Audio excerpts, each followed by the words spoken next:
What's up, everybody? Thanks for listening to the Fathom and Friends podcast. I'm your host, Adam Tiller. Before we get started, I want to say thanks to everyone listening. As a reminder, please follow us on Instagram at FNFpod. Also follow our cartoon on Instagram at Beefcake and Butterball. Please share this podcast with a friend to help us reach new listeners. For all other content, go to adamtillercomedy.com. It's been a short ride, but man, it's been a crazy one. The shit we seen and overcame, and all of it has made us some hell of a bunch of kids with stories for the ages of how the hell we got here. You can read it in the pages of receipts and tweets and poems that we left along the way. Every day is something new. I see the look on mama's face. I know this world is sick and it's twisted. The kids never listen. My prince in the system invents on a pistol. I never seen him use it, but he pulled it out a couple times.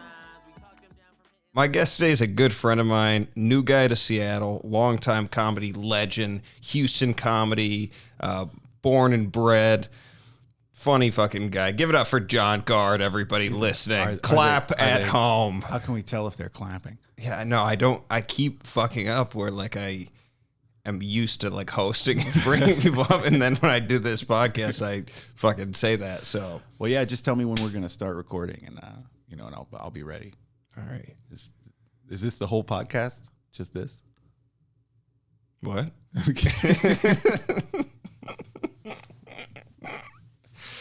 Oh, man.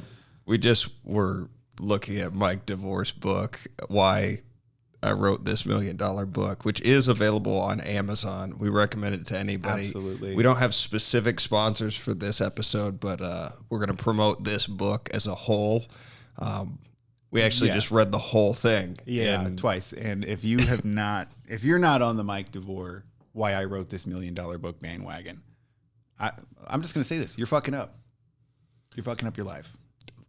Look at this picture of this old man for everybody watching on YouTube that likes, comments, and subscribes to our page. He's with us today. Okay, let's start. Right. So you just moved from LA or Brazil? No. Well, no. I was actually in Texas for a lot of last year. Okay, and then I came from here. Yeah. Okay. that's how the natives say it. Yeah. But Brazil before that, and then Los Angeles before that, and then Houston before that. Yeah. Okay. And you got your start in comedy in Houston? Yeah, I started when I was really young. I started I think I was 17 years old. Damn. So I was getting out of school, and I would take, I think it was like 4 metros to get to the last stop. Jesus. In the West Gray part of town. I've heard nothing but River great Oaks, things about the last stop. Yeah, I mean a lot of really great comics came out of there. Yeah. And I started at a time when, I don't know, it's weird. It's weird to look at what open mic is now and what, how people get their start now versus, the weird, there was always this order when I started of, you go and you do it for this long, and then eventually you're starting to get laughs, and then somebody will take you on, a bar gig or something. And, it's like this long road to getting booked at a club. Whereas and that was kind of the only place to go, to do an open mic At a club? Yeah, back when I was doing it. How you were 17 getting in there? Yeah, I've always looked a little bit older than I am.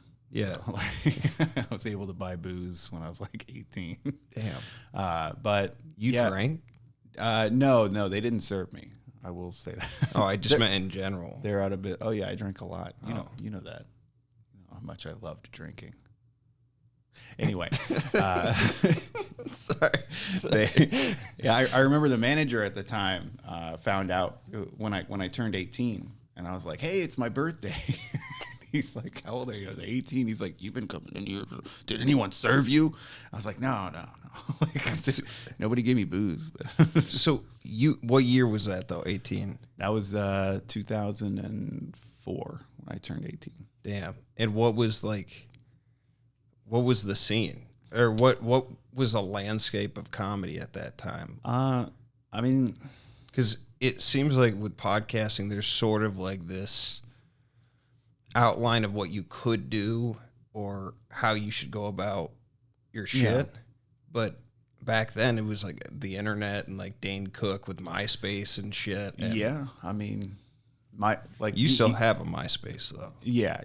I when you click on my page, it plays Vampire Weekend, A-Punk, and you can jam to that for a while. You can check out some of my pics or my vids. Top 8 friends. Yeah. I'm on the cutting edge. Actually, I only have 7 friends left on there. Everybody else has jumped ship. But Tom left. we'll Or wait, was that? I think Tom was on Facebook. Yeah, Tom's the MySpace guy. He's Oh, on was he? MySpace. Yeah. Okay. He's everybody's first friend. A lot of people's own like Yeah, one. don't you miss him, Tom? I mean, it's I don't know. It has kind of a romantic place in my memory those days, because it's like there was the front area where the open mic was happening, this bar area, and then you could go back into the big showroom where like the big stage was, and like there would be these older guys who like a lot of them you might even know, like Mike McRae ended up on Frank Caliendo's show, Frank TV, and I remember Rob Mungle, Sam Damaris, who a lot of people in Seattle are big fans of Sam Damaris. Yeah. Like, I haven't known anybody you've named yet, but I'm sorry. well, these guys were like, Danny Rios was one of them. Greg Warren. I feel like an asshole right now. Well, I mean, that's not a big deal. You know what I mean? Like nobody knows who I am either. Do you want to stop the podcast? Yeah, let's just quit. I give up. But I don't know. You're 17 years old. You're all I was a pimply faced kid. I had really bad acne, and just like hair down to like my chin, like just like showing up from. Literally came out of school and went to do open mic. And I think my first sets were like, I was trying to shoehorn impressions in. So I was always doing like Muppet voices, like, oh, what if like Kermit and Fozzie were having an affair and Piggy walked in, and I would like play that whole scene out. And like, that was like the beginning of me doing comedy, just doing shit that I would make people laugh at school. Can you still do any of those? Probably. I don't know. You want to try? Kermit the Frog would be like, oh, yes. Oh my gosh. Oh, Fozzie. That's just Fozzie fucking, Kermit, ow. And then I'd have Piggy walking, Kermit, I picked up some parsnips. Oh my God. And whole thing. But you could imagine like a pimple-faced 17-year-old doing this. Yeah, and just like, eating shit. Eating shit. I started to get laughs though. I think people just started to appreciate that I was okay with bombing. But it was just cool. You could go back into this big showroom and all these guys are kind of sitting around just making each other laugh, like fucking, just, I don't know. It was really cool. And then once I finally like started to get on those weekend shows, or started to get, like, I remember the very first gig I ever got, this guy, Don Learned, who anybody in Houston knows is going to know Don. And he owned the Laugh Spot. So there was the Laugh Stop in Houston and the Laugh Spot out in Spring, which is like an hour away. Okay. And Don is this like hardcore, like older New York comic, just like get the fuck out of my way. I don't even fucking like this guy's not even a fucking like guy. Kept a big ass gun in his desk. Like he's just a hardcore dude. Damn. And I remember the first time I ever met him, he came and was just hanging out back there. And this is when I was still like, I felt like I was just this kid kind of like sitting in on all these like older, more experienced comics, like learning, like trying to kind of pick up shit. And I said something. I found out who Don was. He owned that club. And I was like, oh man, I've been trying to like host like there or this club or, and this, I think I'm like 19 at this point, 19 or 20. And Don turns to, I think it was Mike McRae, who, if you haven't seen Mike McRae do stand up, look him up. I mean, he's literally one of the most brilliant comics that you'll ever see. He couldn't do it, so Learned was like, hey, you doing anything this weekend? I need a host. And he's like, no, I can't this weekend. He's like, it's either you or I'm gonna give it to this fucking kid. And I think it was Mike McRae that was like, you should. He's funny. And I literally, like, at that point, blew my mind. I'm 19 years old, and this like guy that I see kill every week is like, hey, he's funny. Like, and then I opened for Scott Kennedy, who, you know, God rest his soul, he's passed now. But it is embarrassing. I should have like done a little bit more research before this. I know that, like, I've heard from many people that Houston is just a hotbed of racism. Yeah, unfortunately, but you know, part of its charm. I mean, I knew we would connect on something, but this is so much worse with cameras. Oh yeah, too, because like you gotta forget about the cameras. You gotta try to. It's hard for me not to. I do not photograph well, dude. I'm so bad on video. Like, literally, I don't blink you're enough. You're a good looking guy. You know, they use your face as an avatar on Call of Duty, Modern Warfare. I thought it was something else. No, Warzone. Yeah, that's Call of Duty. Warzone's Call of Duty. Oh, I didn't know. My avatar looks just like you. I sent you the picture. It's like every time I get on, I'm like that. Hey, Adam, I need to sue. Probably. It's literally your face, or it's the Prison Break guy's face. It's one of the two. They're like, this is just a good face for a murderer. It's literally a guy that's publicly come out as autistic. Like, no, it's for killing. You know, because you're carrying a gun. The avatar's like just slaying. I haven't played Call of Duty since I started having sex with girls, but okay, Adam. No. All right, all right. No, I haven't played since college. I can't do that shit. I got a couple like upcoming podcasts where we're gonna talk about video games and like online gaming and shit. And dude, I can't manage it. I get way too addicted. Like I get that. I just fucking. Because it's like Netflix where you just gotta click the button 7 seconds and like you're into a next one. Just you don't have any choice. It's just like, okay, 5, 4, 3, 2, 1. You're into the next round. Oh yeah, 5, 4, 3, and then before you know it, it's 6 a.m. and and it's so fun. Your kid's hungry, and you're like, Jesus, shut up! God, why did I do this? Back to comedy though. So you hosted. How did you end up doing that weekend? I really found my footing. And started to figure out what weekend, like the difference between making open mic crowds laugh versus making like weekend crowds laugh. And what would you say that is?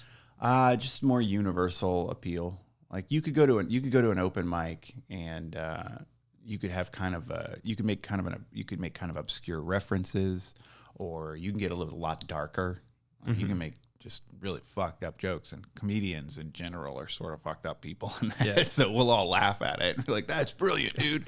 And then you go do it for a bunch of like weekend warriors that are just trying to enjoy their Saturday night, and they're like aghast. Like, I can't believe the dark stuff said definitely can fucking dump your set easily. Yeah, absolutely. And a lot of us just are dark people. You know, it's not. You know what I mean? There's the old like, oh, if you must have had a bad childhood if you go into entertainment, or like it's pretty much true, I think. You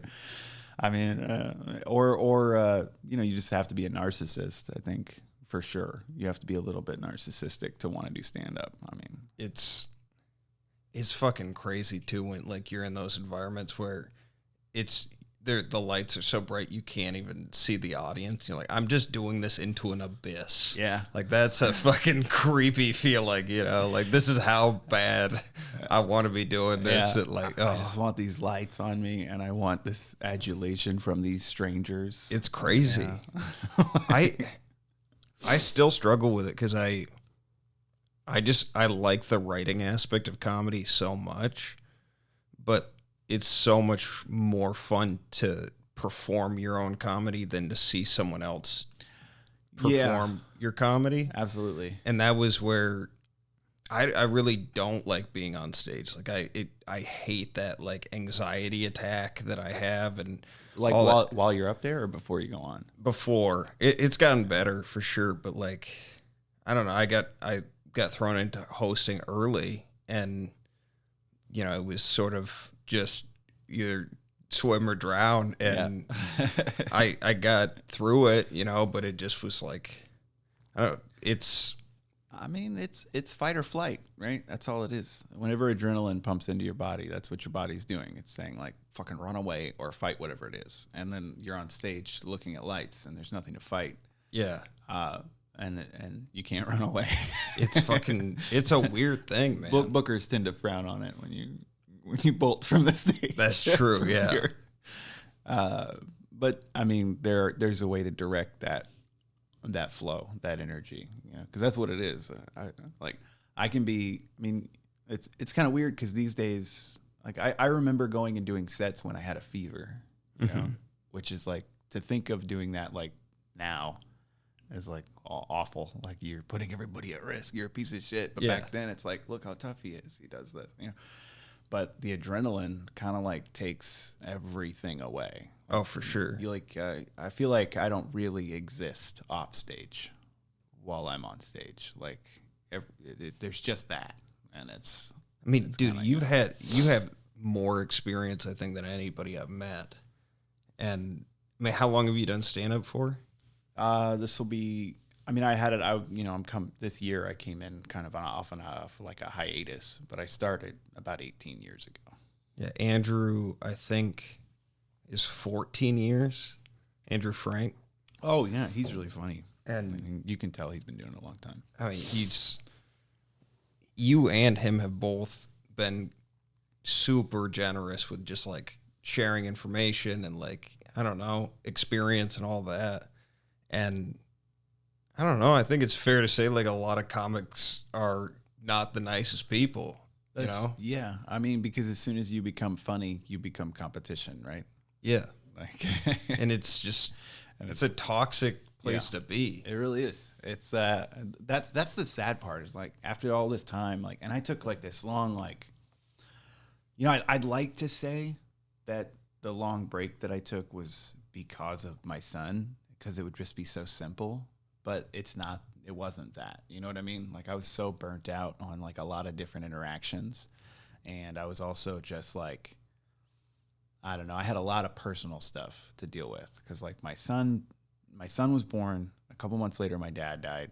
Shit. And then, I really like my drinking just like went into I was always like a party fun drinker, Mm-hmm.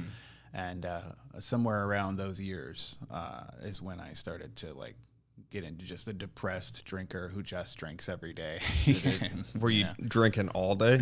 Yeah, pretty much. Yeah, that's if you can stave it off till nighttime, it helps some. Yeah, probably a little bit less extreme. But fucking the morning, of course, daytime, it didn't start that way. It progresses for sure.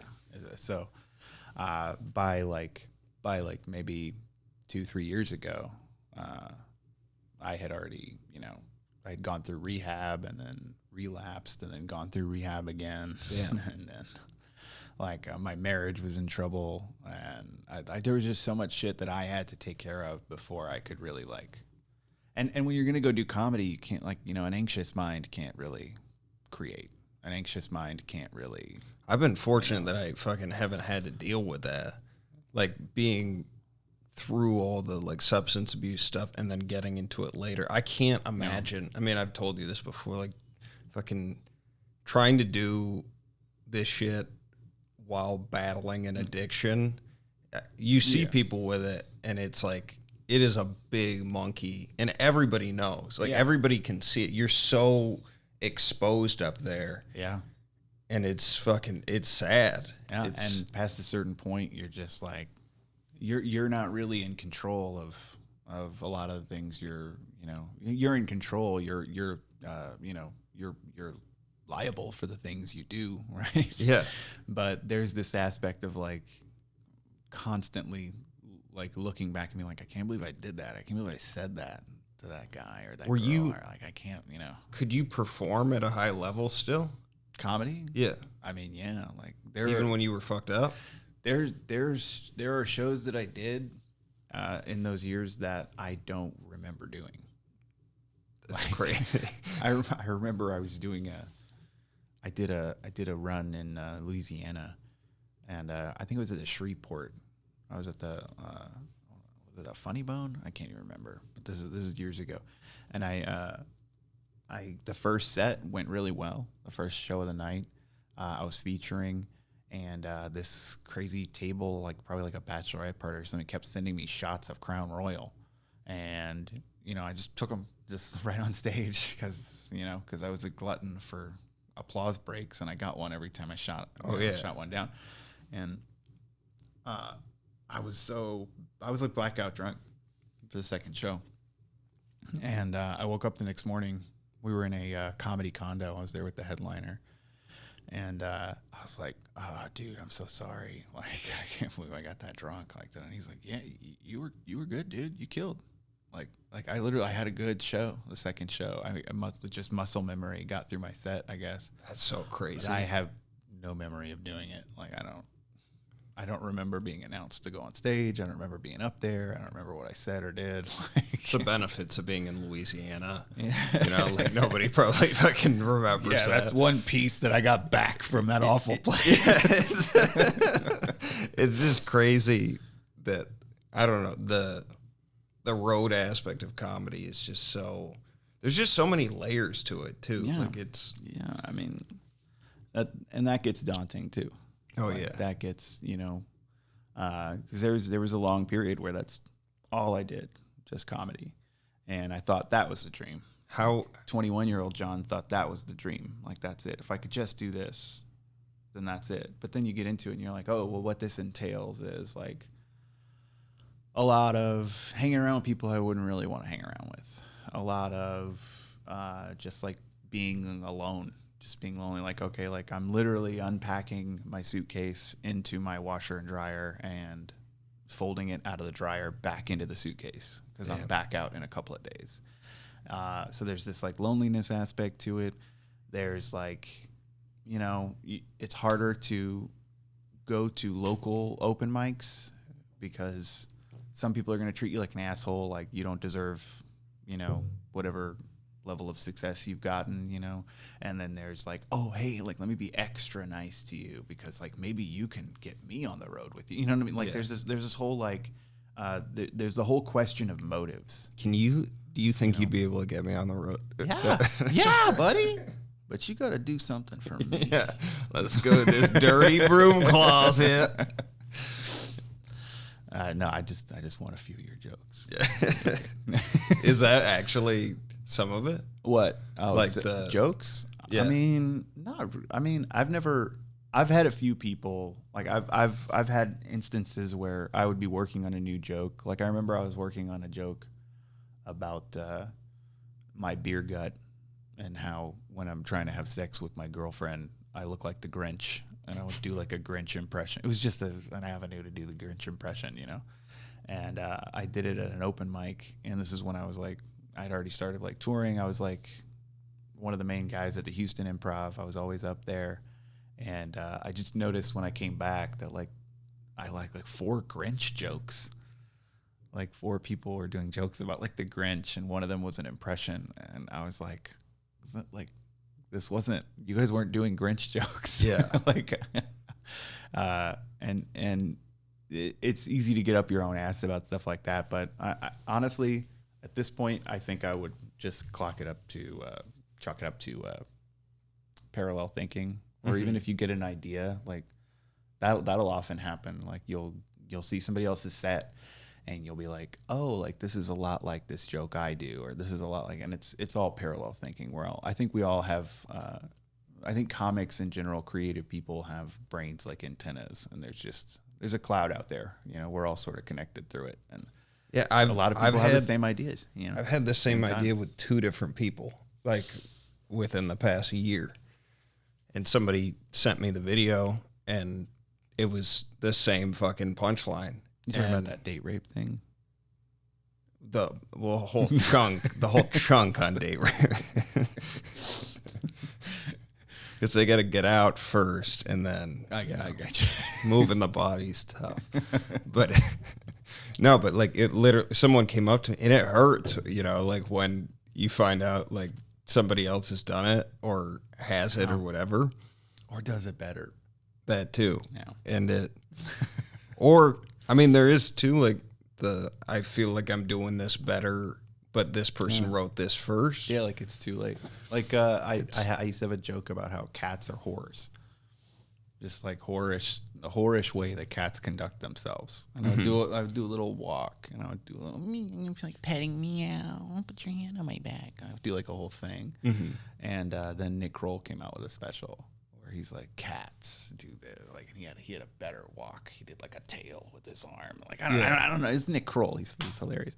And I remember being like, man, well, fuck. Yeah, just there it goes. Fuck, he's on TV doing it. I can't do that joke anymore. What I've heard is just in general, like once it's taped, it's off the table. Like, yeah, whoever gets the TV with it. Yeah. Like, which kind of sucks, but you know. Yeah. Ned Mencia. He's kind of made a career out of that. So. You gotta admire Carlos Mencia's tenacity to like still. He's still like kicking it. He's still doing good. He's still like famous. He's still like tours. He's still like, and all this shit came out. Like Joe Rogan came for him, and all this like, and all these like, and through all of that. Like Louis C.K. jacked off in front of a couple people, and he's like done, dude. Yeah. Well, he's back too. Oh yeah, he's touring. Somebody I know just saw him in Spokane and said it was fucking great. That's right. But the thing is, it's like I'm not really qualified to talk about, like there's so like that's one of the hard parts about being a comedian in this current culture. It's like. There's so much that I'm not really qualified to comment on, but you feel like it's part of what you do is to make jokes out of everything that's happening. And it's just like, it's a pretty shitty job. Yeah. If we're being like, it's not, there's probably more bad than good, but I think like at the end of it, like having that community of people that like get you, like the real ones that like you can call up and be like, this is going on. They're those type of people that have been through those terrible life experiences. Yeah. Like, I think it has a lot of overlap with like recovery type programs, but like those ones are just, they're less funny. Yeah. Like they're a lot sadder. Yeah, they're very sad. Like, I feel like a lot of like AA meetings are like war stories. Like it's a lot of it. And you like, think you did a fucking like, let me tell you something. Yeah. I fucking stabbed my dad, and then I fucking like did it, and now by the grace of God, I'm here in front. And it's like, all right, well, shit, man. Like, I haven't laughed at all yet. Like I'm kind of scared. Experience, strength, and hope, right there, ladies and gentlemen. That's moving it on. So back to like just the Houston stuff, and like when did you get into working with? Is this going to be the beginning of the podcast?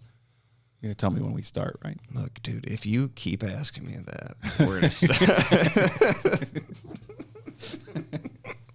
Just tell me when we're going to go. This, I'll go. This is a good moment to just a break. If you're watching us on YouTube, please like us. In this video, so sad. Please like us. Like the video, comment below if you have a question for John at all, and subscribe to us. Doing that helps with the algorithm. If you're listening, wherever you listen to podcasts, do the same. Subscribe, like us, comment.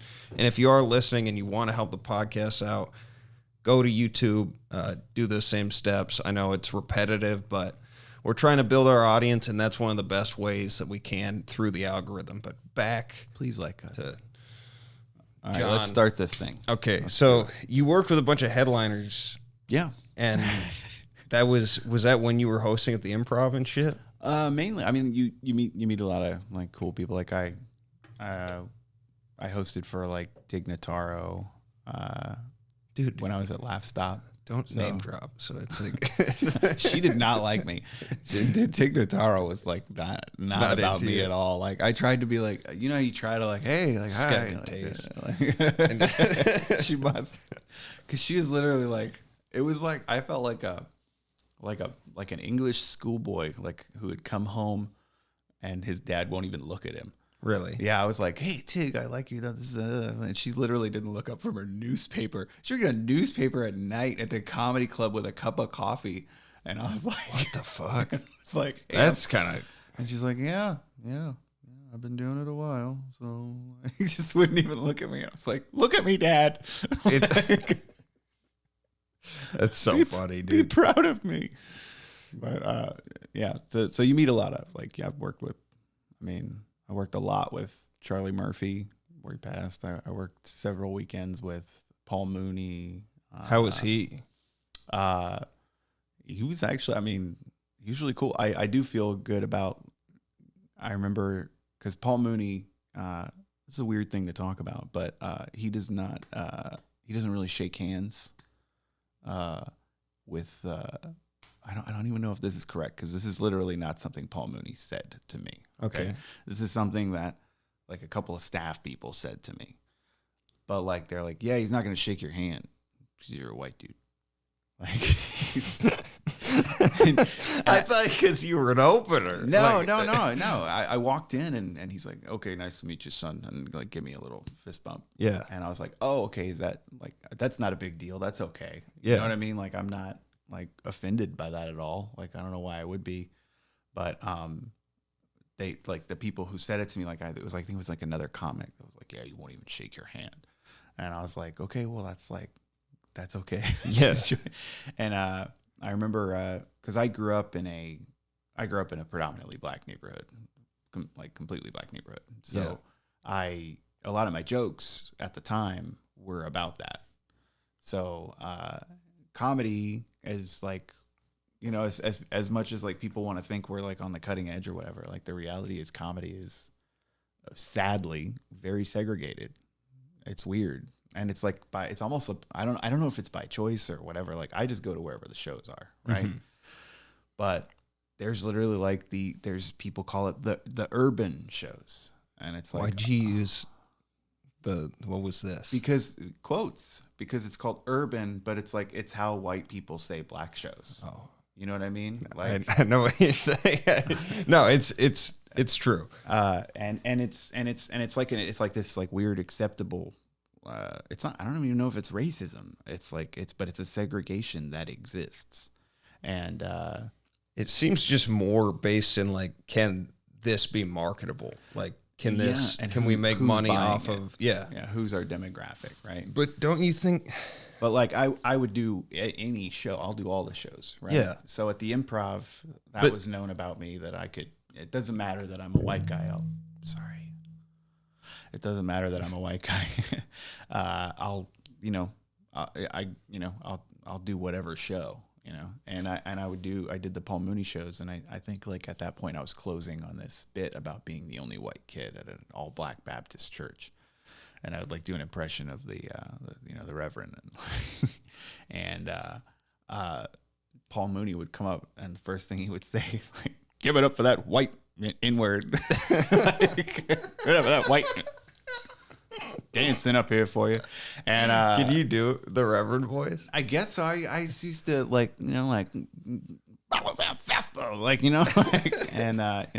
I think I had a whole deal about because I know the Lord's phone number. Yes, I do. Call him all the time. And that like people, like if I'm doing a show with an all black audience, like that's not that crazy. Like these people have been to church. Like these are not stories I made up. Like these are,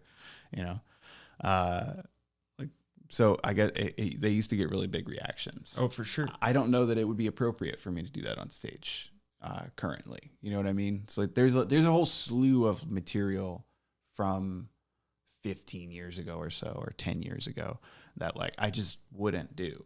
And there was no malice in it, or like I wasn't trying to be hurtful to anyone. But it's just like you can't.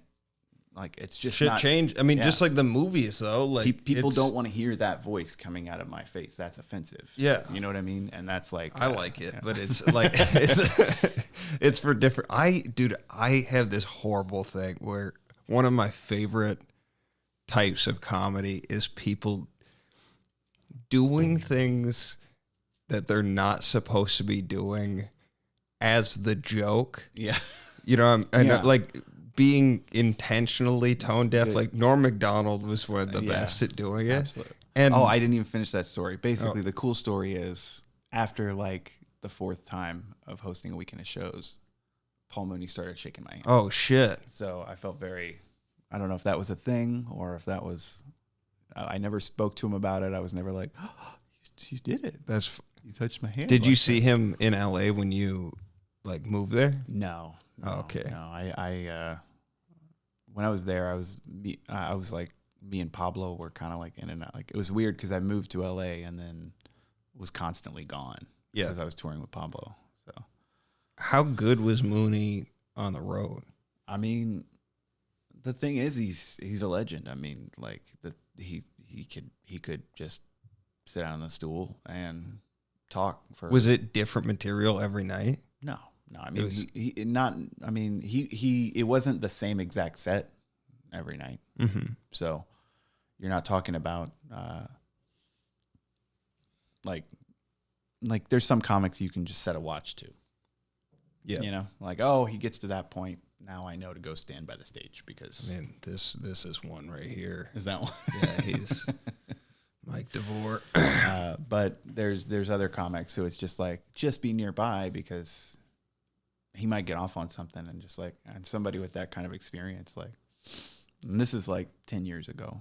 Yeah. That, like every time he came through the Improv, like I hosted for that period that I was there, you know, And who else did you work with that were like it?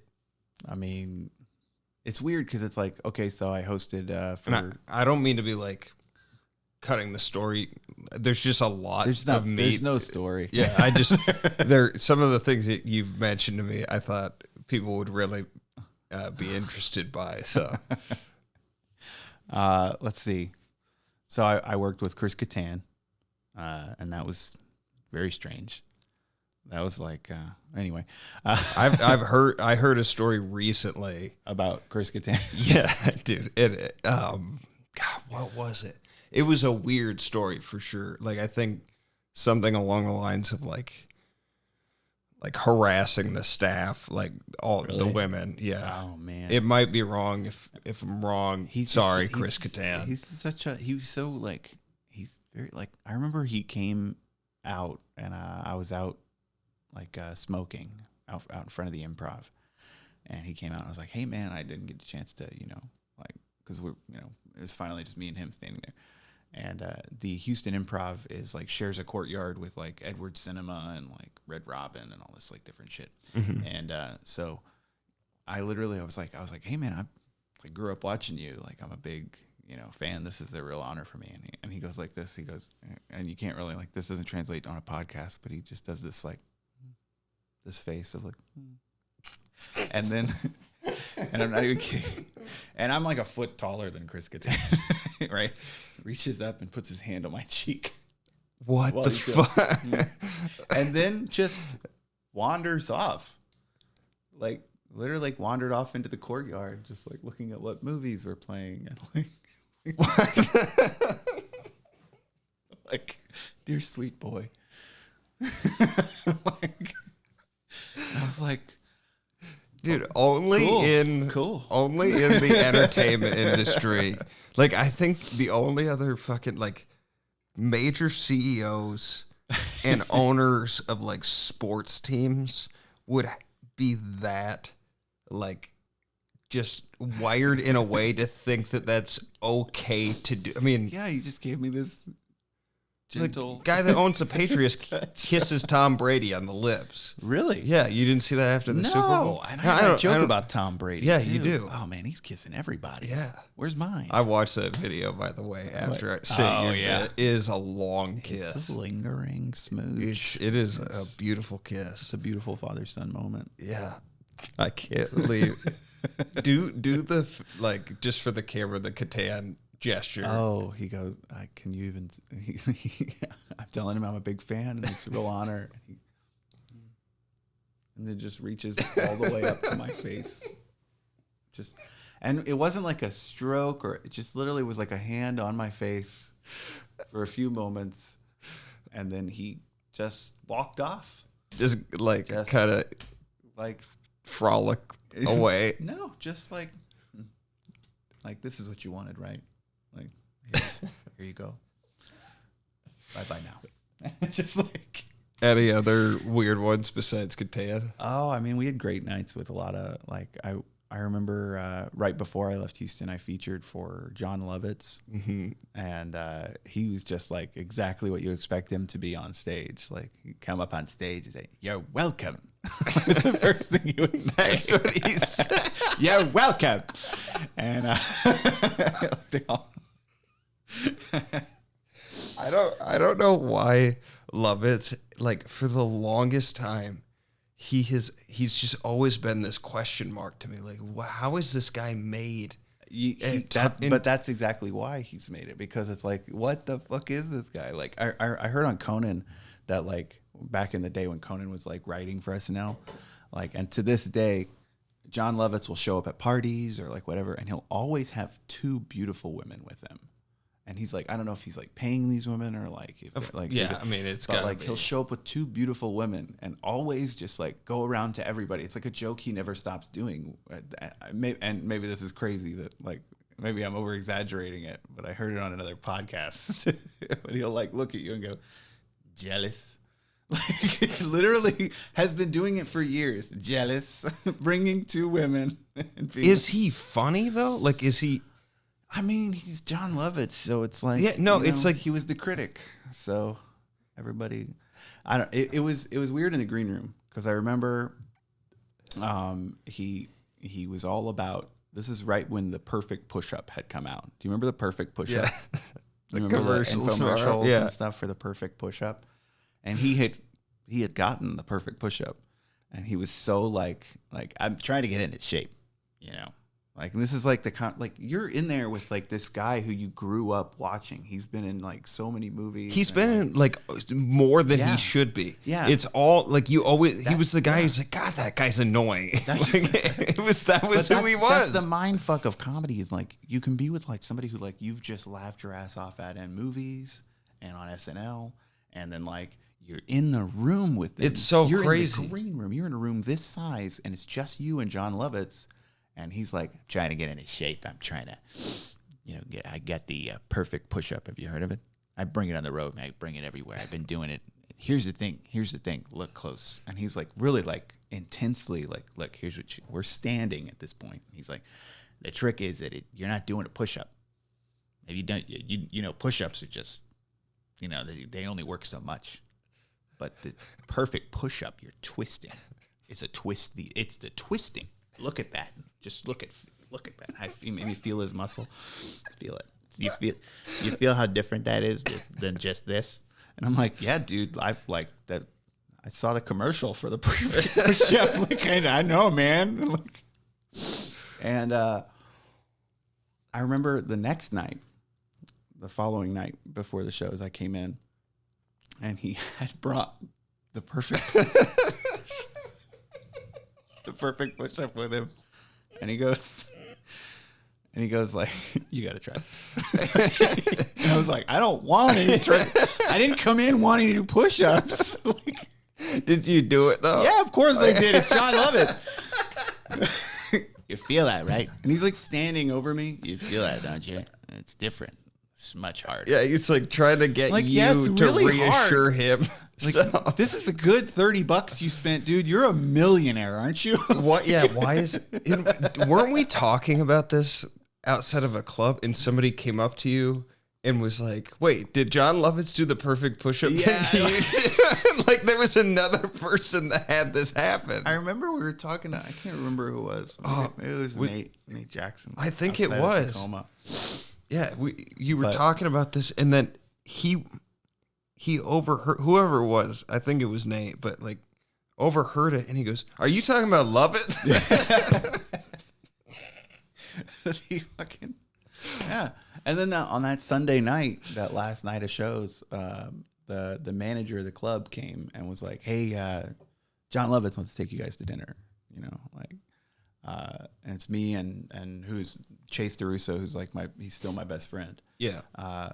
And I told Chase, and I was like, I don't really want to go to this dinner. Like, I just want to go home. I have work tomorrow. Yeah. Did you go? Yeah, because Raymond, Chase, I can't even say it. Anyway, I went, and we just talked about tennis the whole time. He was like, I've been working really hard on that. I was like, yeah, I play tennis sometimes. Like, that was kind of.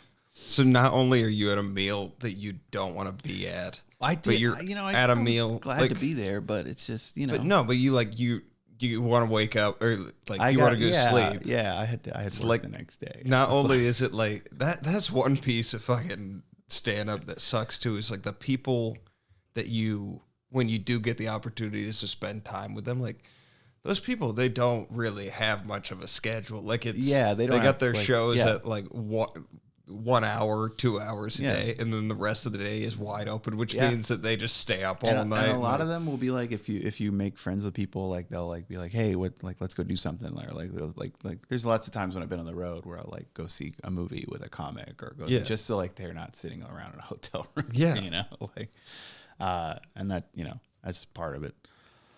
But yeah, it's funny you mentioned the tennis thing because I heard a Norm Mcdonald story about him kicking the shit out of Lovitz in tennis and how upset Lovitz was because he was like paying for some kind of tennis instructor. Yeah. I think it might have been on the Bill Simmons podcast or Dan Patrick, but if you Google like John Lovitz tennis, Norm Macdonald's, it's hilarious. Anybody? I don't want to. Norm Macdonald's one of the funniest. I mean, I just finished reading his book. It's so funny. It's one of the funniest things I've ever read. Honestly, yeah, I can't count how many times I was like stopping to laugh and like wipe my eyes because it's so weird when you're laughing from a book too. Yeah. Oh yeah. It's like when I read the Diary of Anne Frank. It's like,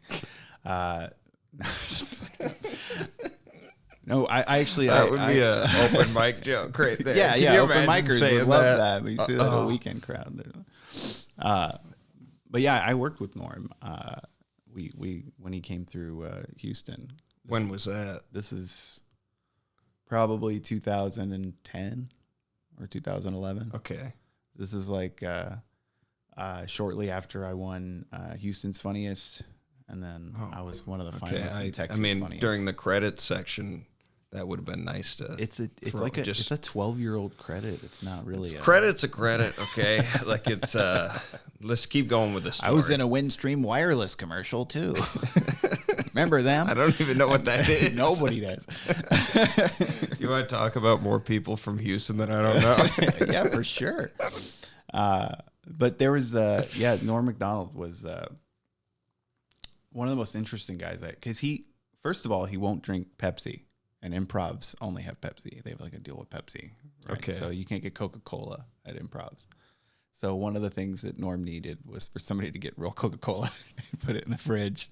And, the night manager would be like, hey, don't drink the Cokes in the fridge there for Norm. And I don't want to have to go get more of them. And he was just like, I mean, he's easily one of the most fun comics to watch perform. Because it really isn't ever all the same. It's really just like him up there being a brilliant mind rambling. And you can't listen to anybody ramble, but you can listen to someone like Norm Macdonald ramble. Someone just told me they went to a show of his like a couple years ago at Parlor here. I don't know if you ever did that. I've heard about it. I haven't done it. For the first 15 minutes, he read the Chinese restaurant's menu that he went to dinner that night for 15 minutes. He's just like, honestly, I feel like a lot of what Norm did in life was just trolling. Like one time, so this is the first time I ever hosted when he came through Houston, and he stole my friend's girlfriend, and I'll tell you, well, because you know that he was someone who would like just say weird shit out of nowhere. Because like this is how the night starts. My friend comes and he's a DJ at a strip club. Like that's where he works, and he's there on his like third date with this girl that he like really likes, right? And he comes to see the Norm show because Norm's one of his heroes, and he's a comic too. And so he hangs out after the show, and he was like, hey, like I'll take you guys to the gentleman's club, like the strip club that I DJ at. We'll get you in for free, and we'll get a booth. And so obviously we're all like, yeah, sure. I'm 20 like 22. You didn't have a like problem with 23 it at the time. Yeah, I was totally cool with it. And Norm Mcdonald, like, he's like there, and he's like, oh yeah, I could use some like some like lady action. And he like puts his arm around it, like me and this guy in the green room all night, just sucking and fucking. It just smells like the stink in there. It's like just to everybody there, just like no big deal. Like I remember, like I can't remember who he brought with him. He grabbed you in a headlock. I think it was. I want to say it was Marty Ross, but I'm not sure. But he put his arm around. He didn't like. I don't see Norm as like a headlock kind of guy. Yeah, maybe with Adam, but he put his arm around and he goes around. I think it was Marty Ross. And who's he saying this to? To all of us, this little circle of us getting ready to go to the strip club. And he's like, I could use a lady. Actually, because me and this guy just been sucking and fucking all night, just every night. Just it stinks in there. It's such an aggressive thing to say. It's like, so jarring. Yeah, just like a group of strangers. So we go to the strip club, and I remember me and Chase went, and this is a very nice strip club, this place. And I had heard tell of strip club buffets, but I had never seen with my own eyes. And me and Chase we got sight of this buffet and all the little like chicken tendies and wings and all the different finger foods and stuff, which in retrospect, finger foods at the strip club. Anyway, we ran straight over I've never there. understood the eating. Oh man, we were hungry. We had just been doing shows. Me and Chase, like that was our shit. We hit the buffet. People go and right get away. steaks at strip clubs. Like it's. I haven't been to enough strip clubs to tell you like that this was the best buffet, but I was very impressed by the food spread at this place. So you're eating. So I'm eating. Me and Chase have big plates of food, and we're eating. And my friend, who I'm not going to use his name, It'll be in the credits. Well, he's sitting next to Norm and this girl who he brought on a date to see Norm, and Norm is just like whispering to this girl, just like talking to her, like they are in their own private world. I couldn't tell you what they were talking about. It was loud. There was music. I had wings, and and my friend just looked so like like what's going on here? Like looking at me like I'm supposed to do so. Like, hey, you leave her alone, Norm Mcdonald. And like I look over and Norm's like twiddling her hair in his finger, and they're talking. She's very charmed by him. Like, and I go back to get a second plate, and my friend gets up, follows me. He's like, "What's going on, man?" He's like flirting with her. I was like, "Yeah, man. I don't know what to tell you." Like, you go like, and we go back to the table, and as soon as we sit back down, Norm and this girl are getting up to leave, and we all rode together in this girl's SUV. Like, we all rode together in her car, and Norm left with her. The car. You guys are gonna be okay, right? Yeah, right. So he asked the guy, "Yeah, you're gonna be okay, right?" To the guy who he's taking his girl. Yeah, I'm gonna take your ride and this girl that you're interested in back to my hotel, and you guys to take a guy's girl and his ride. It's pretty aggressive, but it wasn't. It was just the finesse of it. Yeah, it's like, hey, how you doing? Hey, I'm gonna take. I'm gonna take this little chunk of your life from you. Okay, all right. I've heard from multiple people that he was just like amazing with women. Like it just women. Yeah. I mean, you could see that. Yeah, I watched it. It's fucking wild.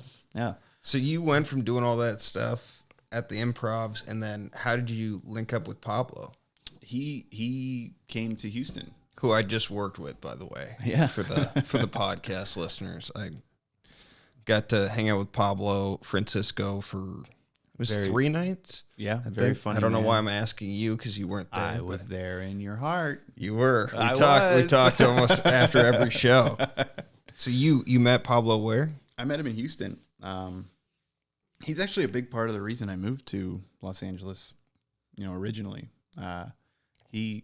At the old Houston Improv, the current Houston Improv is like super sleek, really nice, just big, like kind of like levels and sprawling. Again with these, be careful. I like the. It's expensive and nice, and I can tell by the expensive noises that it makes. it's So, but the old Improv, where I first started working there, had so it was like it was a smaller area, but it seated the same. So it was like higher tiers of seating. So like it was like this big like arena style room. how many did it seat? I want to say like 450. Damn. And it still does. So they're just kind of like a bigger showroom now. Would they sell it out? Yeah, constantly. I mean, Damn. it's in like this area. I mean, it's right next to like a Dave and Buster's and a movie theater. Okay. And Drink Houston was there. I don't think they're there anymore, but this is a really popular. It's the marquee. So in the old Houston Improv, the green room was underneath the stage pretty much. It wasn't like underneath, but it was downstairs. And you would come on the stage from actually backstage. You'd walk up the ramp and come onto the stage through the curtains. And there's a speaker in the green room that is hooked to a mic in the showroom. So you can hear the audience and you can hear the show happening, just like you're up there. So you know when somebody's wrapping up to get back up there out of the green room and, you know, bring up the next comic or whatever. So I was hosting, and I basically was told 5 minutes before I went on stage, Pablo just landed. They're getting here as quick as they can, but you might just have to fill this time. Which is a terrifying feeling. Yeah. I mean, How far into comedy were you at that point? At that point, I had been doing it for 7 years. I think. So I felt good about it. I was like, cool. Fuck yeah. So I ended up coming off stage on the like 45, 47 minute mark, something like that. Like I did a long set as the opener. And I had explained to the crowd, like, hey, he's just not here. I'm not I'm not doing this because I want to, you know. But I really won him over. I had a really good set that night. And so I got the wave that Pablo's feature was here. And the feature that night, that show ended up doing like a 5-minute set before, you know, like I think they said like 5 or 10 minutes. Anyway, I walked down to the green room, and basically like what happened is as soon as I walked in, Pablo's jumping up out of this chair. He's right in my face. He's like, "You're the guy who was fucking on stage? Like, dude, you were fucking killing it. That was amazing, dude." Like, like just like, and I'm like, "You're my hero." I was meeting somebody that I grew up watching, and he's saying all this great stuff about me. And so here's the story I heard is that he came in with these people, with his opener and the people who drove him and the manager of the club. And he hears me on that speaker, and he hears the crowd, you know, responding to me. And he's like, "Who the fuck is this guy? He's fucking killing it." And like, I think Raymond, the manager, was like, "Oh, that's John Gard. Like, he's one of our like local like favorite guys, you know, like he always does pretty well." And like, so he listened to my whole closing bit. He listened to like the last of my set, and then jumped up as soon as he saw me, and like and that started it all. Like, I mean, he ended up giving me extra time every show that weekend. Fuck yeah. He tipped me out, gave me a bunch of extra cash. Like, dude, you did that whole long set. Like, and then every time he came to Houston, I was his guy. Like, he like made sure that I was going to be the opener. And then he started telling me, like, "Look, dude, you need to be in LA. Like, you need to be like, I'll take you on the road. Like, So why did you need to be in LA if you were doing the road? I think a lot of it has to do with just flying out at the same time, or like how many clubs you can drive to from LA, or just, I don't know, just come to LA. Because the reality is, I think Pablo and everybody else are just like the only goal you really can have is TV, right? Mm-hmm. Like. So, because then you can monetize it. Yeah, like so that was a lot of what he tried to help me with, was like he got me in at the Hollywood Improv. He got me in at the, you know, like he was just like really, really good guy. Took me all over the country, doing like these big like arena shows, theater shows. Like I don't think I ever would have performed in front of like 5,000 people if not for him. You know what I mean? Like, it's fucking crazy. And we did it a handful of times. He was just so like generous. And he really is, to this day, like, the guy goes out of his way to, like, just do good shit for people. When I was with him, he literally, like, I still have the napkin. Like, he's like, look, if you're coming through town, here's my email, my cell phone, and my home phone number. Like, and can I get those from you? Because he changed them on me. Did he? No. I think he said that you still had his number. Yeah. So I've talked to him sporadically. Yeah. Over the last few years. A lot of it had to do with me not doing comedy, and him just not, like, being able to accept that. Or it's not that he couldn't accept it. It was just like, what are you doing? You're being stupid. Yeah. Well, I mean, let's get into that a little bit. In retrospect, I do feel dumb for not doing it the whole time, but I do feel like I don't think I would have been proud of what I was doing on stage in those times. You know what I mean? Like, so let's backtrack a little bit then. You are featuring for him all throughout the country, and then if you can, you're headlining on the off clubs. Like, there was like maybe a dozen clubs that I headlined regularly, just in different states. And I slowly started to be, like, less on his shows. You know what I mean? Because he does help everybody. Like, he's somebody who, like, he'll pick you up and help you. Like, I've seen people put on Pablo shows just because they were having a hard time and they needed to make some money. And like, let me take you somewhere, let you make some money. You know, not like, let me give you money, let me take you somewhere and let you, like, make it and earn it, and, like, and earn it doing what you love. But yeah, I started to be less and less on those shows, and a big part of me in LA was very just jaded, I guess you could say, or just there was so much that I did not like about show business in general. Just like, and there was so much that I didn't like about people. Look, you're always going to find people who know what your business is better than you. Like, right? Isn't that Ralph Waldo Emerson? You'll always find those who know your duty. God damn it, dude. I have not known a single person. Oh, Ralph Waldo Emerson's probably one of the best comics that you.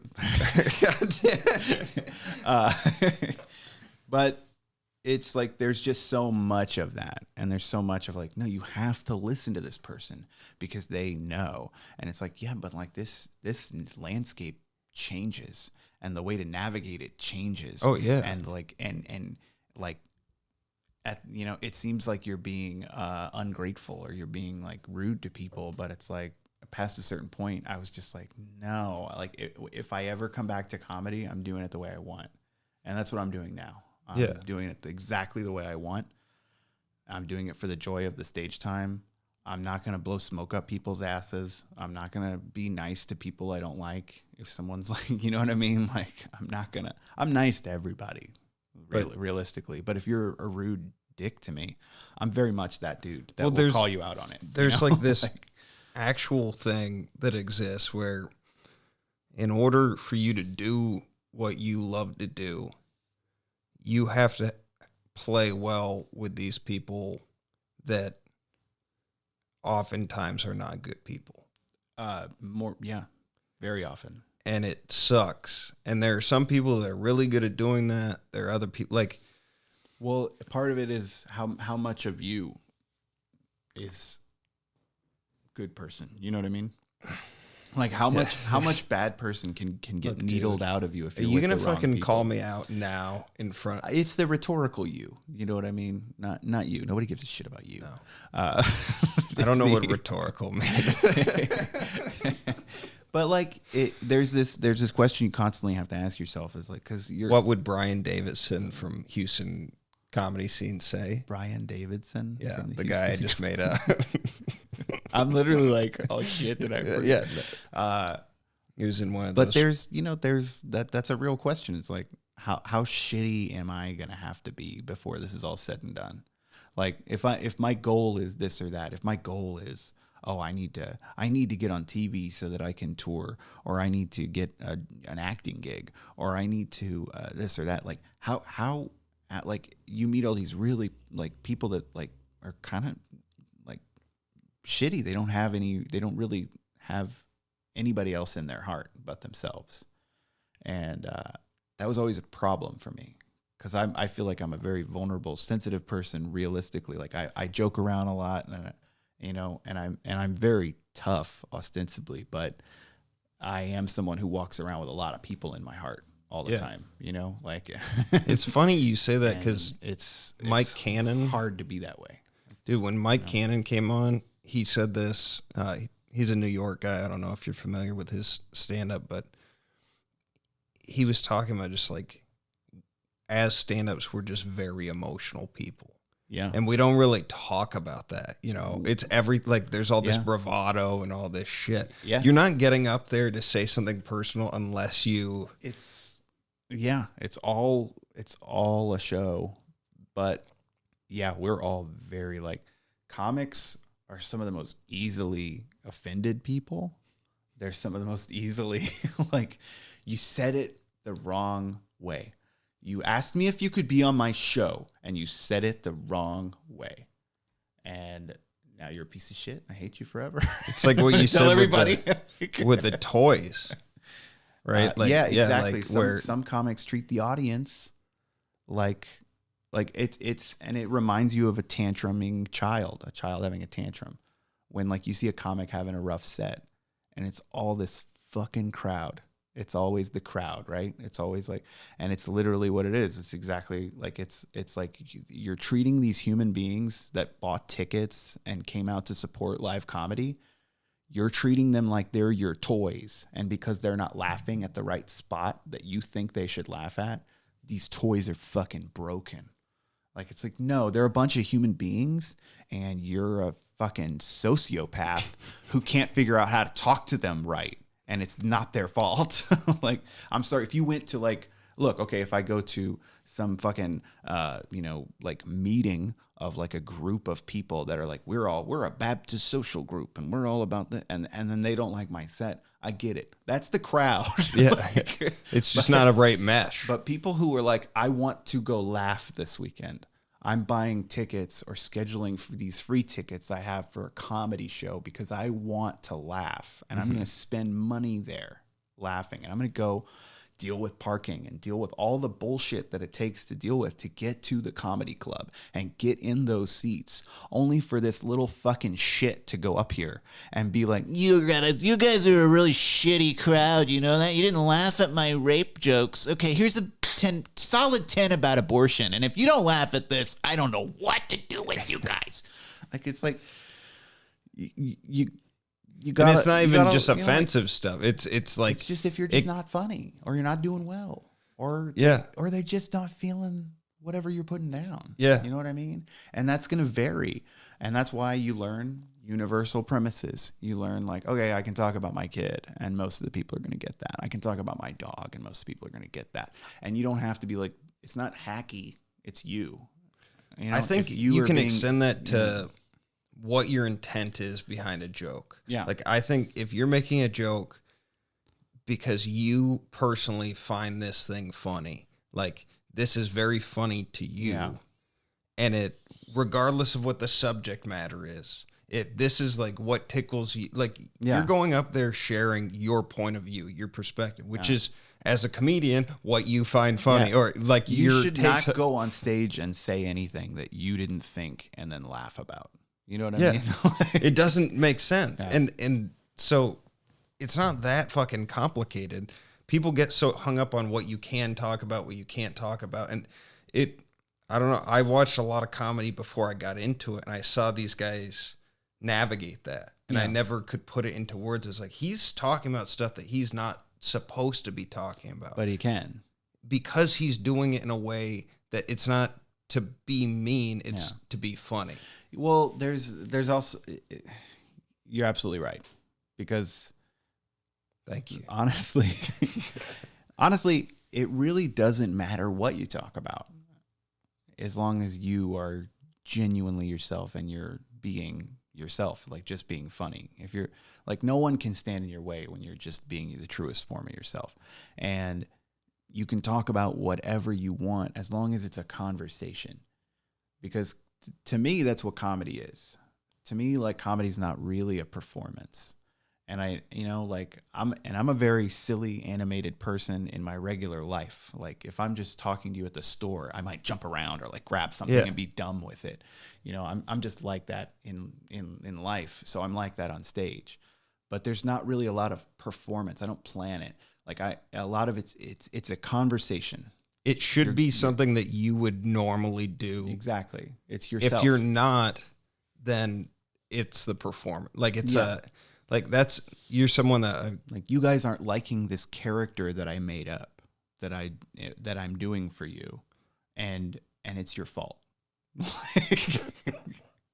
Well, people can feel that too when it's like, if your friends see you doing something intentionally, like, I would say just like hacky is probably the right word to just make them laugh. But like they can tell that you're like doing it just to do that. They won't laugh. It's not going to make them laugh. But if it's a genuine, like, it's in your community, if it's who you are, then it's not a big deal. You're just kind of a corny dude. Like, you are. Thank you. Well, it's a lot to do with just like how you're facing the crowd, and we've touched on this. It's like, we've talked about this. Sorry, this is I cannot promote Mike DeVore's book enough. It's like you're fucking up your life if you don't have a copy. Yeah, Mike DeVore's life is dope. He's a good dude. He wrote a book. All truth. But there's an aspect of like how you're facing a crowd, right? And I think you actually worded it better than I did. Because we were having this conversation, and I was like, well, a lot of like when I do comedy, I'll imagine my little brother Tim is in the audience, or I'll imagine my friend Chase is in the audience, because there's someone there that I love who has a similar sense of humor, who's going to laugh at these things along with me. So I know, I'm performing for them, even though they're not really there. And you turned it around and actually just like streamlined it into a perfect statement, which was, you're facing the audience like with love. Like, you're loving them. You're loving them for being there. You're loving them for wanting to laugh. And you're trying to do that with them. You're joining this conversation with the audience. And that goes into everyday life. Like, if you're walking around with that backdrop, like, it doesn't even have to be like some, oh, this is what I live by, and this like fucking peace yin yang bullshit. It's just a backdrop. Use it as a backdrop of like love and understanding for the humans around you, right? And then when you do let that douchebag out, that backdrop stops you. It catches you. Like, if you get your drink at Starbucks and they left all the caramel off, even though you specifically asked for extra caramel on top. And, you're not thinking about this girl who's like fucking, her mom just died and she's taking a gap year from school to take care of her dad who's been sick. And she's like got all this student loan piling up, and she's like trying to figure this out and she's got her own shit to navigate. But she forgot your fucking caramel, that bitch. Like, you need this. This isn't funny right now. You need this backdrop to stop you and be like, okay, like, everybody's got their own shit going on. It's not that big of a deal. And I think that a lot of comics, a lot of people out in the world are too quick to lose their shit, too quick to take things personally, too quick to take things to the heart, to the head, when they don't matter that much. You know what I mean?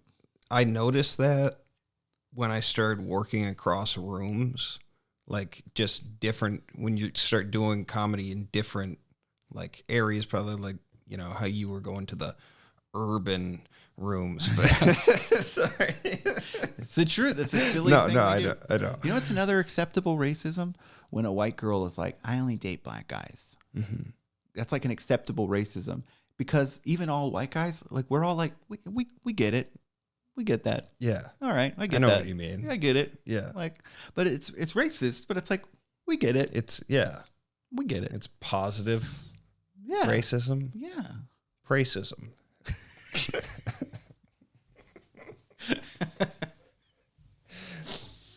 But yeah, like, when I started working across rooms, that was where I got that kind of thought process, was like, there's too many factors changing. Everything change. Every show is different. Every time's different. Every audience is different. where you are, how drunk they are, like all these factors. So you can't control those things. And there are people that are like, oh, I need to get my energy right. And like, I just got to get, like, there are people that are like power posing before the show. You know who you are, who I'm making fun of right now. Shadow boxing. Yeah, just punch, like push-ups and stretches and all this shit. And someone said to me, Wilfred Padua, who... Very funny. New York guy, you know? Yeah. He actually, he just did it. He just did a show with my friend Chase DeRusso, which was very like, Chase does this thing where he sings people on stage when he's hosting. Yeah. And there's a video. I think you probably find it. Follow Chase DeRusso. If you haven't seen him, you're going to be glad you followed this guy. He's one of the funniest people on the planet, but he will sing a whole song like to the tune of Lion King sometimes, or like, and Wilfred Padua, there's a video of him like trying to get the mic from Chase, and Chase like, Wilfred Padua, and just like really needed to finish his song before he handed That's off so the funny. stage. Sorry. No, you're good. He said though at one point, he was like, any comic that I respect doesn't know how to open. Like they don't know what they're opening with. And like the first, how to open a show or how to open their set. Open their set. I get that. Absolutely. And it's like, it's how you're feeling in that moment. It's what you're going through. Like it, and it, sometimes you're in that like, oh yeah, I'm going to just go with the stock thing. Or sometimes it's like, I have this thought that I want to flush out, or I'm not ready to be in that silly mode with you. Like I need to sort of feel it out or whatever. And he didn't, I never like, in hindsight, I was like, man, I wanted to pick his brain more on that. But when I came up with that, like loving the audience idea is like, we don't know who that abyss of people is. Yeah, exactly. And I've moved around so much as a kid that like fitting in was fucking impossible, you know? And like, the only way that I found made work was to just try be nice to people and like be friendly. Wherever you move though, it's a heads up. First guy you ever talk to, don't be friends with that fucking guy. Yeah, well, you gotta whoop his ass too. But that guy has no friends. Okay, like there's always this one guy who's like, hey, how you doing? Whatever. And you're like, this is not the guy. This is a guy that everybody else is making fun of. So you want to make fun of him with them. Yeah, you punch him in the face, dominate him, and then earn respect. Yeah, you know, it's really interesting. I talk about facing people with love. But anyway, when you meet a fucking nerd, when you go to a new town and the first fucking person to talk to you is a dork, what are you even fucking doing, bro? Whoop his ass. You gotta prove your worth to the clan. Back to no. Seriously though, I had this happen like 4 or 5 times where it's like I meet this person and then slow, like when you have no context and you're like you're just trying to be friends. This guy's nice, and they're like, yeah, but he's always eating worms and shit. Dude, I farted in my sleeping bag once. Yeah, and that was it was like a sleepover with the kid at the new place. Okay, I was like, have you ever done a Dutch oven? And he's like, no, what's that? It's like when you fart under the covers and then like, you know, whatever. And I did it into the sleeping bag. He tried to crawl into the sleeping bag that I was in. Okay. So it was like a fucking, like, it looked like a possum or like raccoon, like clawing their way to I'm like, what are you doing? Right? Like you're trying to get in to my fart filled sleeping bag. And that was when I knew, you know, he needed to be dominated. That's when you knew Mike DeVore was going to be your best friend. Yeah. It's God damn it. What the fuck were we talking? Yeah. So Dutch ovens. Just like that is one thing that you can control is how you feel about the audience. It's the only thing you can control is you and how you do it. Yeah. Like you can't, I mean, dude, you can, you know, you've seen enough shows where like everybody has a bad set except one comic. Yeah. And there's something about that one comic. They're not like particularly more talented than everybody. They're not particularly like better. There was just something about the energy they brought on stage with them. Yeah. It's like you have a show and the first guy gets like dumped on because he didn't have a good set, right? And then the next comic goes up and it's like, great. Now I got to dig out of this hole. Yeah. And I was like, no, they're still primed. They're still fine. Yeah. Like they're going to laugh just as hard if you just are funny and give them the show that they came to see. You know what I mean? Give them the conversation that they wanted to have tonight, you know? Dude, it's crazy how many fucking excuses exist. Yeah. About just, why you had a bad set. Why your set's bad before you're even up there. Yeah. Like there's these when I'm going, and look, sometimes like it's a different thing that you need to do in that situation. Maybe it's out of your comfort zone, but like at the end of the day, like if you get off stage and you're not feeling good about what you did, like that was how you decided to approach it. Like that's what you did. Yeah. You did it. Nobody. It's I mean, how you feel about what you did is something you entirely control. And I'll tell you this. When I go do comedy, like I know that the best part of my night is going to be the times that I'm on stage. I know that that's going to be the joy, right?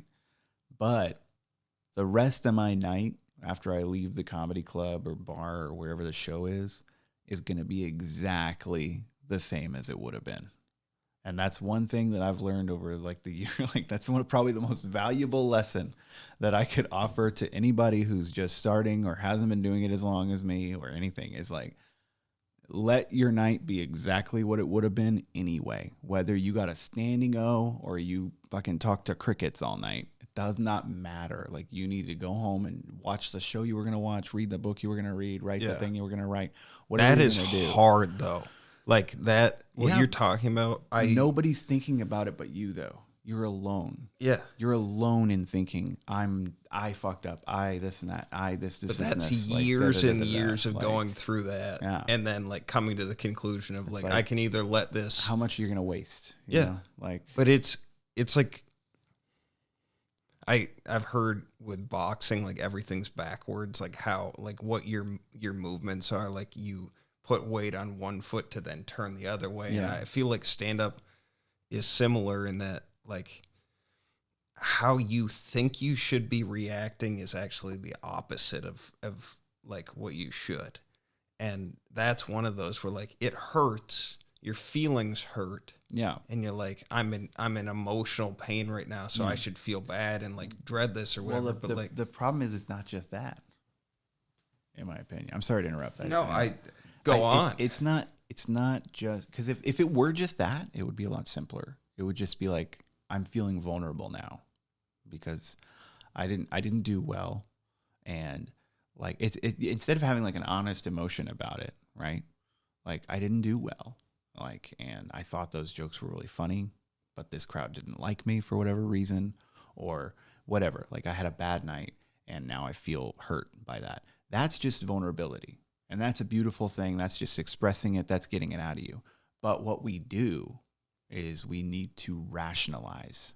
We need to quantify why it was bad. We need to needle at our set and figure out every little thing that we didn't, or every, like that fucking lady wouldn't stop chitty chatting. And there was this guy kept fiddling with his keys and it's all like, and we obsess over all that the was variables. A real person right there. That is something that actually happened. We've obsessed over every variable instead of just being like, that sucked. That sucked for me because they didn't like me, but I'm all right. And I think, I just want to go home and watch some fucking whatever, 2 girls, 1 cup. 2 girls, 1 cup and just eat some popcorn and just hug my family and just watch 2 girls, 1 cup together, and pray. I love that's immediately followed by eat something. No one has ever eaten anything while watching. Oh, yeah. Just a little popcorn, a little Cheetos.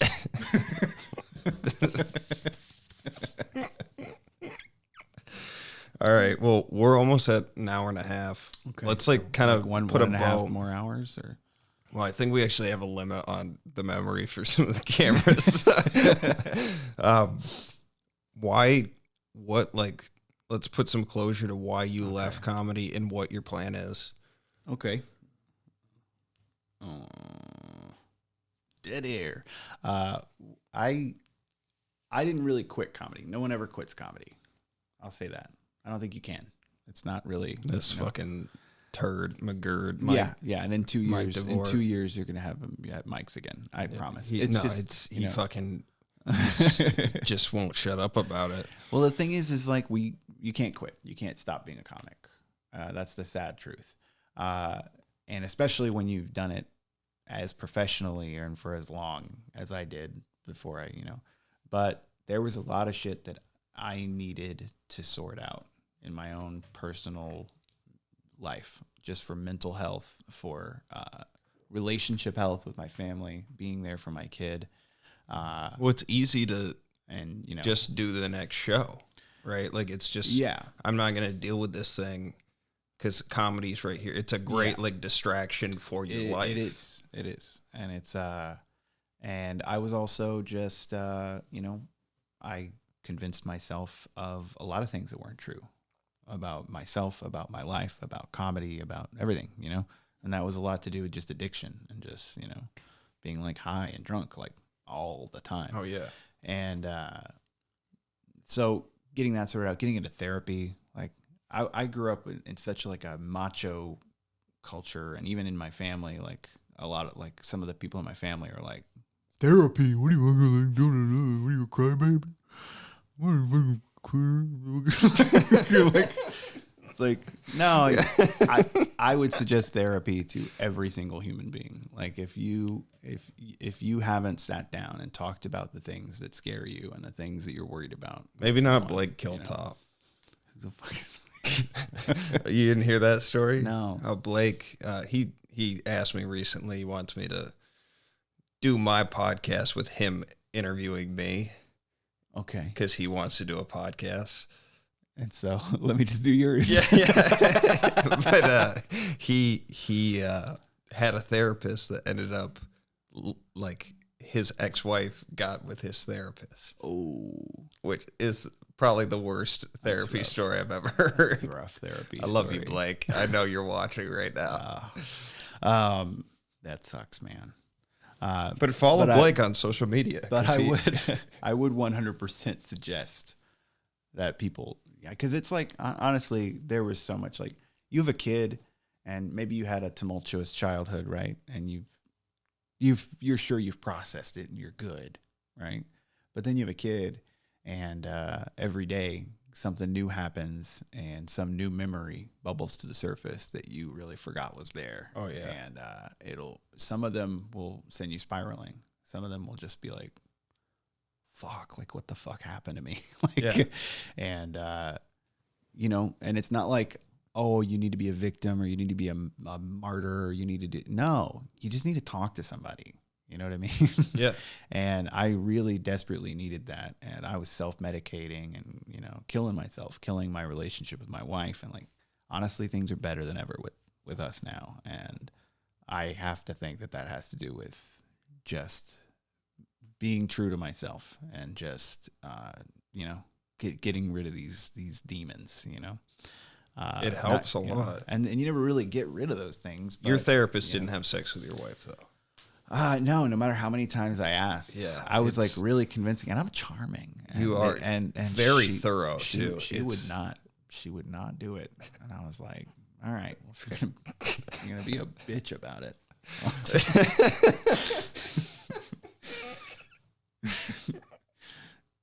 I'm gonna find a therapist. I'll fuck my wife. I'll find one. If it's not you, if you don't want that paycheck, that's you. That's on you. Fucking bitch. And that was the last thing I ever said to her. Yeah. And then you don't know why you have all this trauma. I'm a work in progress, Adam. I don't mean, dude, this is like the third episode now where like the last person I had was like a heroin addict. And I was just like, I want to talk about these serious things, but at the same time, it's like, I still have that thing where like, if I get if shit starts getting still heavy, the cushion, man. Yeah. They're always going to be. Yeah. Even in therapy, I'm very funny. Oh, yeah. Very silly. Somebody, Carmen Lynch, put up a tweet during the pandemic of how, like, she killed during her therapy session. I get it. Yeah, no, 100%, dude. I really fucking cracked up Dr. Kevin today. It was like, that was the win. But, yeah, man, it's... and as far as what my plan is, I don't really have one. And I know that I should, but at this point, well, having a plan didn't lead you to being happy. No, it didn't. Like, and that should be what there's the whole, it's not the journey, it's not the destination, it's the journey and all that, Yeah. But I know that I'm just sticking to the things that I know are true. Okay. So I know I love my wife very much, and I know that I want to be with my son as often as possible. Right. So I know that those things are true, and I need to be, I need to honor those things. And I know that I love doing stand-up. I know that nothing aside from, sleeping with my wife or playing with my son brings me as much joy as being on stage. Yeah. Like, nothing brings me more joy than like those three things. Yeah. And so I'm just sticking to the things that are true right now. And I would say that if something happened, like, oh, hey, come and do this show or that show, yeah, I'll go if the money's right, or if or if like, hey, it's an opportunity to get on like this thing or that. That's great. Those things are great, but I'm not counting on those things. I'm not looking for those things right now. I'm really just like, guys, let's just do some stage time. Let's just have fun. Can we just like, can I not network right now? Can I just, well, dude, can I just have fun? The in-between stuff, especially with you, like I would say some of the laughs we've had outside the club, like just in the courtyard hanging out, like those have been funnier than anything I've seen on stage. And that's why it's fun. Being in this like community of the people that are like, they just want to be fun. Like they just want to laugh and have a good time. Like I feel super fortunate to be just around like guys like you. Like Andrew's another person where it was like, this dude is giving me so much in terms of knowledge and wisdom and like patience and time and shit. And like, it's, and people that aren't like up their own ass with this imaginary hierarchy. Oh yeah. There's an imaginary hierarchy in comedy in every for sure. scene.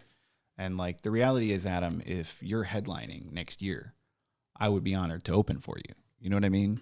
And I don't know that there's a lot of people with my experience level that would be like, no, I'm not going to fucking open for something. Like, you know what I mean? Like there's this idea that, oh, you put in your time, or you worked with this person or that person, or you have a TV credit, or you were on like, and it's like, okay, I kind of did all that. And, my TV credit was a commercial, but a good one, fucking, it rips. I played a douchebag cable guy, but, it's like, like you need to be there because you love doing it, not because you need, I don't need a tremendous amount of respect from everybody, and I don't need adulation. I don't need a bunch of fans, but I do very much need that time on stage in front of these weekend audiences. I know I need that in my life, because it's just too much fun.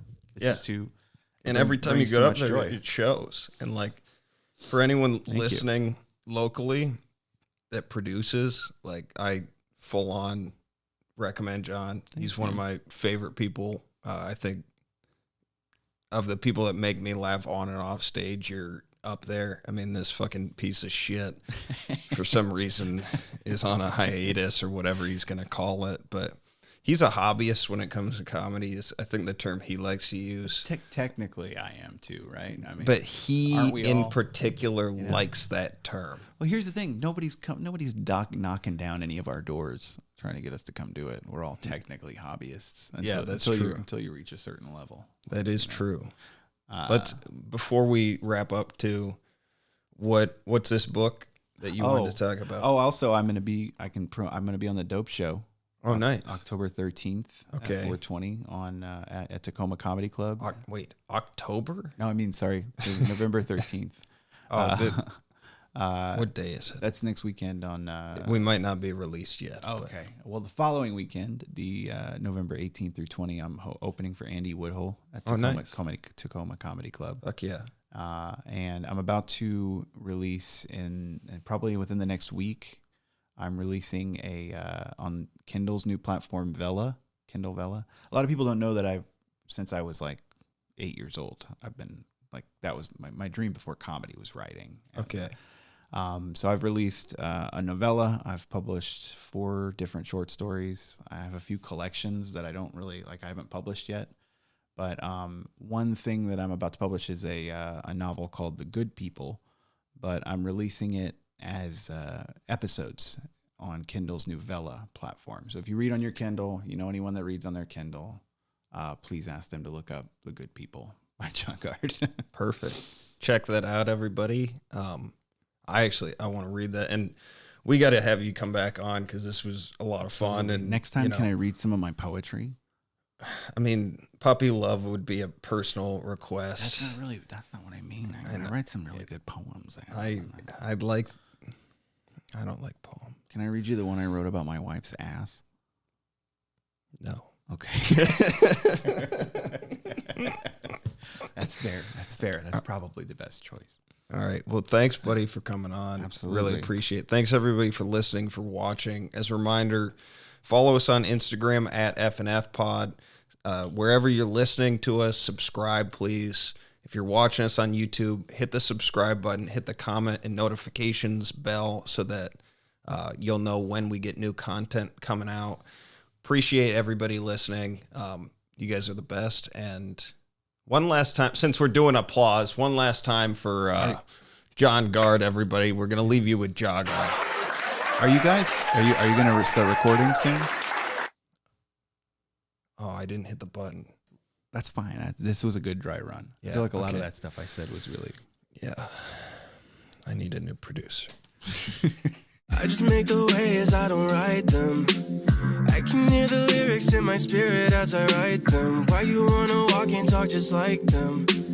I can't get caught up in all the hype and the excitement. I just make the waves, I don't write them. I can hear the lyrics in my spirit as I write them. Why you wanna walk and talk just like them? I can't get caught up in all the hype and the